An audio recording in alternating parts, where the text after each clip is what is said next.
વલસાડના અબ્રામા વિસ્તારમાં રહેતા એક બ્રાહ્મણ પરિવારે સામૂહિક ઈચ્છા મૃત્યુની માંગ કરતા ખળભળાટ મચી ગયો। પરિવારના સભ્યો વલસાડ કલેક્ટર કચેરીએ પહોંચ્યા અને ઈચ્છા મૃત્યુની લેખિતમાં રજૂઆત કરી। સુરેશભાઈ નાઈક તેમના પત્ની, 2 પુત્રો અને એક દિવ્યાંગ પુત્રી સાથે રહે છે। પરિવારમાં આર્થિક તંગી ન હોવા છતાં વર્ષોથી ચાલતા માનસિક તણાવે આખા પરિવારને તોડી નાખ્યો છે। નાનો પુત્ર છેલ્લા 25 વર્ષથી દારૂ અને અન્ય વ્યસનોનો શિકાર છે। પરિવારના આક્ષેપ પ્રમાણે નશાની હાલતમાં ઘરે આવી તે મારપીટ, ગાળાગાળી અને તોડફોડ કરે છે। પરિવારનો મોટો પુત્ર પણ માતા પિતા અને દિવ્યાંગ બહેનની જવાબદારીને કારણે આજ દિન સુધી અવિવાહિત રહ્યો છે। પરિવારનું કહેવું છે કે અનેકવાર સમજાવટ અને પોલીસમાં રજૂઆત છતાં કોઈ ઉકેલ આવ્યો નથી, જેના કારણે હવે આખો પરિવાર માનસિક રીતે કંટાળ્યો છે। આ તરફ કલેક્ટરે પરિવારની રજૂઆત સાંભળી તેમને સમજાવવાનો પ્રયાસ કર્યો હતો અને જરૂરી કાનૂની મદદની ખાતરી આપી।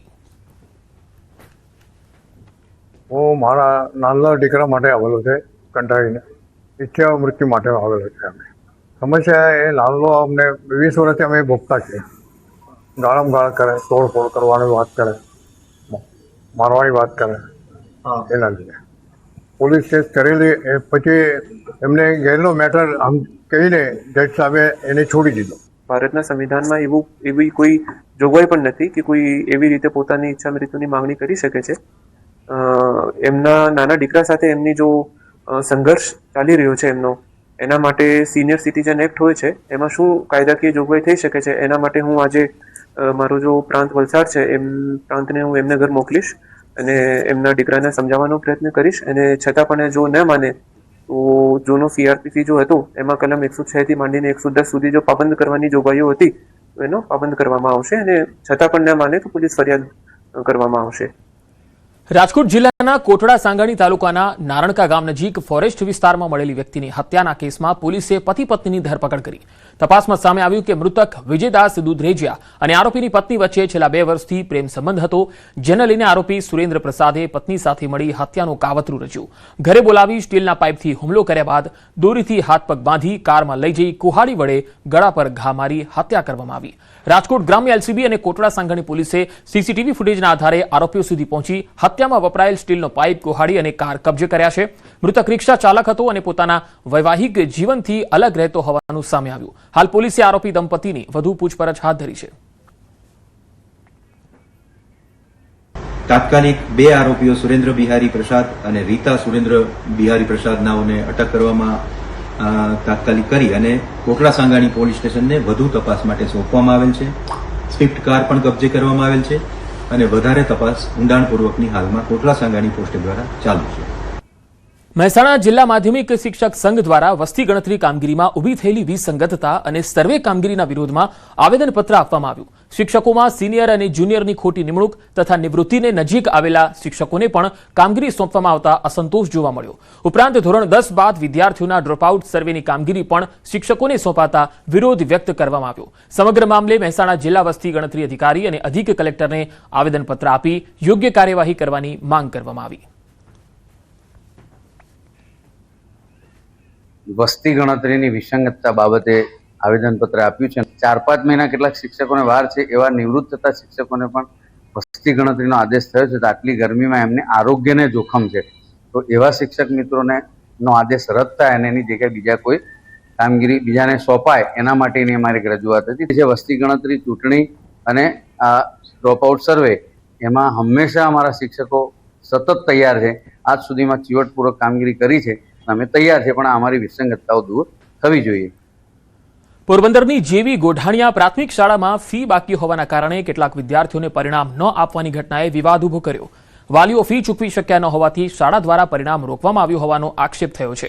આ મામલે વિદ્યાર્થી નેતા કિશન રાઠોડે જિલ્લા પ્રાથમિક શિક્ષણ અધિકારીને રજૂઆત કરી તપાસની માંગ કરી। તેમનું કહેવું છે કે કોઈપણ પરિસ્થિતિમાં વિદ્યાર્થીઓને પરિણામથી વંચિત રાખી ન શકાય। શાળા દ્વારા વાલીઓના ગ્રુપમાં ફી ચૂકવ્યા બાદ જ પરિણામ મળશે તેવો મેસેજ મોકલવામાં આવ્યો હોવાનો પણ આરોપ છે। જિલ્લા શિક્ષણ અધિકારીએ આ બાબતે તપાસ કરવાની ખાતરી આપી અને જરૂરી પગલાં લેવાશે એવું પણ કહ્યું। આ ઘટનાએ ખાનગી શાળાઓની ફી નીતિ અને વિદ્યાર્થીઓના હિત અંગે ચર્ચા ઊભી કરી છે।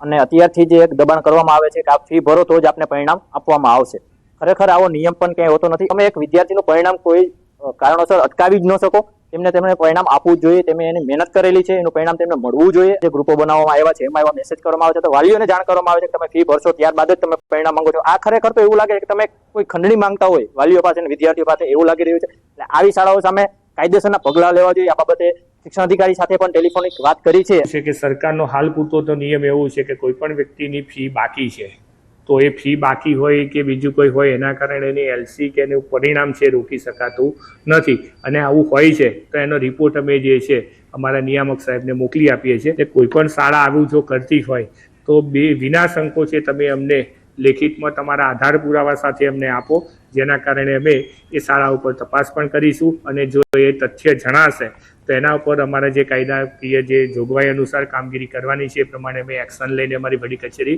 મોકલી આપવાની પૂરેપૂરી આપના માધ્યમથી અમે ખાતરી આપીએ છીએ. અરવલ્લીના મોડાસામાં દબાણ દૂર કરાયું. માલપુર રોડ પર આવેલા રોકડિયા હનુમાન મંદિરના દબાણો સ્વૈચ્છિક રીતે હટાવાયા. સુપ્રીમ કોર્ટના આદેશનો આદર કરી સાધુ સંતો અને ભક્તોએ સ્વૈચ્છિક રીતે આ દબાણો હટાવ્યા હતા.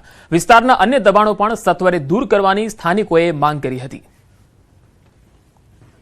સુપ્રીમ કોર્ટની ગાઈડલાઈન મુજબ દબાણ હટાવવાનું આરએનબીના અધિકારીએ કીધેલું કે ભાઈ આટલું દબાણ છે તમારું, આટલું દબાણ તમે ખુલ્લું કરી નાખો.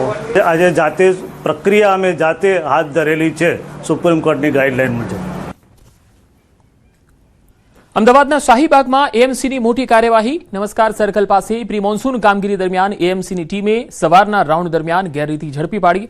કેચપીટમાં ફૂડ વેસ્ટ નાખવાને કારણે વરસાદી પાણીના નિકાલમાં અવરોધ સર્જાતો હોવાનું સામે આવતા તંત્રએ કડક વલણ અપનાવ્યું અને સોલિડ વેસ્ટ વિભાગ દ્વારા તાત્કાલિક કાર્યવાહી કરી સંબંધિત દુકાનને સીલ કરવામાં આવી. એએમસીએ સ્પષ્ટ સંદેશ આપ્યો કે જાહેર સ્થળે કચરો નાખનાર સામે હવે કોઈ ઢીલાશ નહીં રાખવામાં આવે. પાણી ભરાવાની સમસ્યા અટકાવવા પ્રી મોન્સૂન કામગીરી અંતર્ગત તંત્ર સતત એક્શનમાં જોવા મળ્યું.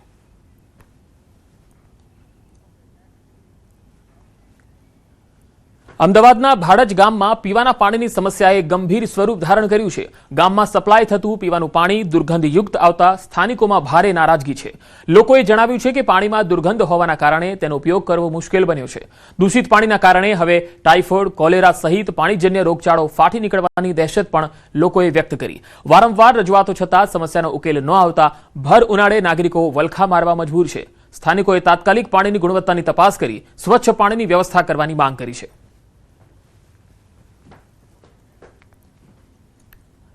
અમદાવાદમાં કમોસમી વરસાદે એએમસીની પ્રી મોન્સૂન કામગીરીની પોલ ખુલ્લી કરી નાખી. સામાન્ય વરસાદમાં જ શહેરના અનેક રસ્તાઓ પર ભૂવા પડ્યા. વાસણા મેટ્રો સ્ટેશન નીચે વધુ એક ભૂવો પડતા વાહન ચાલકો હેરાન પરેશાન થયા. કમોસમી વરસાદ બાદ શહેરના અનેક વિસ્તારોમાં 8થી વધુ ભૂવા પડ્યાની ઘટનાઓ સામે આવી, જેના કારણે એએમસીના વિકાસના દાવા ઉપર સવાલ ઉઠી રહ્યા છે. વરસાદ પડતા જ રસ્તાઓ ધસી પડતા સ્થાનિકોમાં ભારે રોષ જોવા મળ્યો. ખાસ કરીને વાસણા વિસ્તારમાં પડેલા ભૂવાના કારણે ટ્રાફિક વ્યવસ્થામાં ભારે અસર પહોંચી. લોકો સુરક્ષાને લઈને ચિંતિત બન્યા. ટ્રાફિક તો બહુ જ થાય છે. સવાર સાંજ બંને પીક અવર્સમાં વધારે ટ્રાફિક થાય છે.